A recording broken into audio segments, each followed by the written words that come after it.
catalyze that kind of mass action in a world where everybody doesn't see eye to eye with us? Where's it land? Well, that's a really great question, because I have had firsthand experience with dealing in this arena now for all these years. Let's take Egypt. It's a really good example. Social media is an important, essential catalyst for organization and action.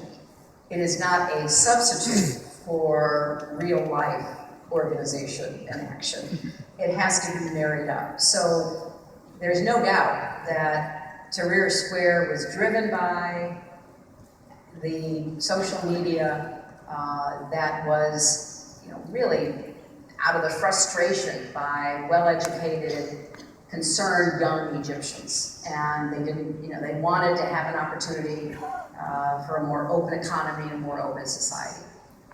I went to Tahrir Square about a month or so after Mubarak fell. I met with a large group of the young social media drivers of the revolution. And when I said to them, so now what do you do next? They had no answers.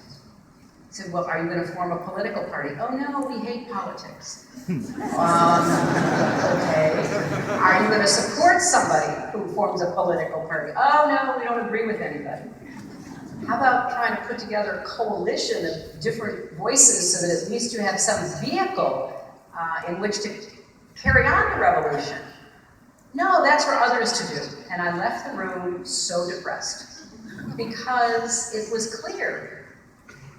They had started this, they had accomplished it, but because of their mindset about how that was enough, that the mere use of social media to create a demonstration, to engage in protest, to communicate with one another, in and of itself should have not just brought down a dictator, but led to political change. And I told them, I said, that's not the way politics works. Now maybe, sometime in the next 50 to 100 years, that's the way it will work, but that's not the way it works now. And the political victory will go to the most organized force. And initially that was the Muslim Brotherhood, which wasn't even involved in the revolution. They were sort of standing off watching it happen, and then as soon as it did, they rushed in, they were organized, they contested the election, and then the other major organized group, namely the military.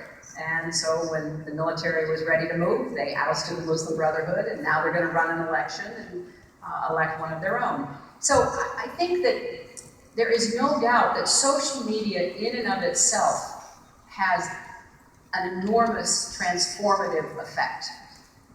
But that can't be the end of the story. Or you leave whether it's a battlefield, as it was in Crimea, or a disorderly gathering, as it turned out in some of the other Arab Spring countries, you leave that to people who could care less about Twitter. They care about power, and they intend to exercise it and take advantage of everybody else. They may do it in the name of religion, they may do it in the name of ideology, they may do it in the name of order, but these are the hard people that will come in and take advantage of what social media has helped to start.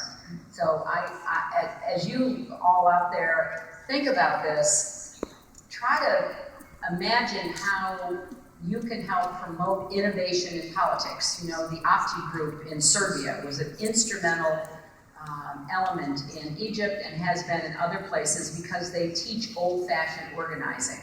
So what I did in the State Department was to create that opportunity. We went around holding tech camps, and we brought people